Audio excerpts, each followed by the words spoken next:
ஆறாம் வகுப்பு இயல் 5 பாடறிந்து ஒழுகுதல் கவிதைப் பேழை கண்மணியே கண்ணுறங்கு. பாடல்கள் மனதிற்கு அமைதியையும் மகிழ்ச்சியையும் தருபவை. பாடலை பாடினாலும் மகிழ்ச்சி, கேட்டாலும் மகிழ்ச்சி. ஏட்டில் எழுதப்படாத இசைப்பாடல்கள் தமிழில் ஏராளமாக உள்ளன. தமிழின் பிறப்பு முதல் இறப்பு வரை ஒவ்வொரு நிகழ்விலும் பாடல்கள் முதன்மையான இடத்தை பெறுகின்றன. இந்நாட்டுப்புற பாடல்களே தமிழர்களின் வாழ்க்கை முறைகளை படம் பிடித்து காட்டுகின்றன. நாம் இங்கு ஒரு தாலாட்டு பாடலை காண்போம்.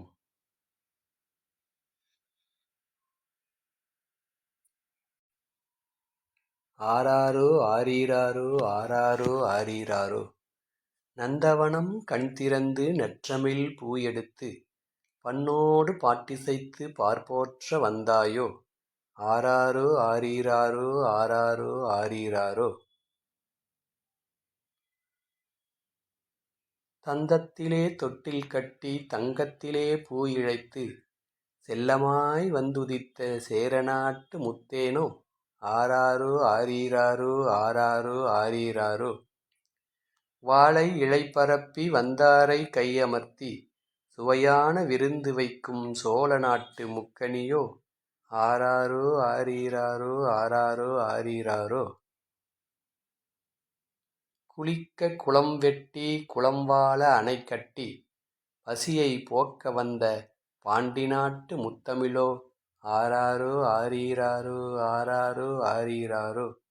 கண்ணே கண்மணியே கண்ணுறங்கு கண்ணுறங்கு, ஆராரோ ஆரீராரோ ஆராரோ ஆரீராரோ. சொல்லும் பொருளும். நந்தவனம் பூஞ்சோலை. பண் என்றால் இசை என்று பொருள். பார் உலகம். இழைத்து பதித்து என்று பொருள். தொகை சொற்களின் விளக்கம். முத்தேன் 3 கூட்டல் தேன், கொம்பு தேன், மலை தேன், கொசு தேன். முக்கணி 3 கூட்டல் கனி, மா, பலா, வாழை. முத்தமிழ் 3 கூட்டல் தமிழ், இயல், இசை, நாடகம். பாடலின் பொருள். தமிழ் சோலையில் பூ எடுத்து இசையுடன் பாடி உலகம் புகழ வந்தாயோ, தங்க பூ பதித்த தந்தத்தால் ஆன தொட்டிலில் செல்லமாய் உறங்க வந்த சேர நாட்டின் முத்தேனோ, இல்லம் வந்தவரை இன்முகத்தோடு வரவேற்று அறுசுவை உணவளிக்கும் சோழ நாட்டின் முக்கணியோ, குளம் வெட்டி அணை கட்டி குடிமக்களின் பசியை போக்கும் பாண்டிய நாட்டின் முத்தமிழோ, கண்ணே கண்மணியே கண்மூடி உறங்குவாயாக.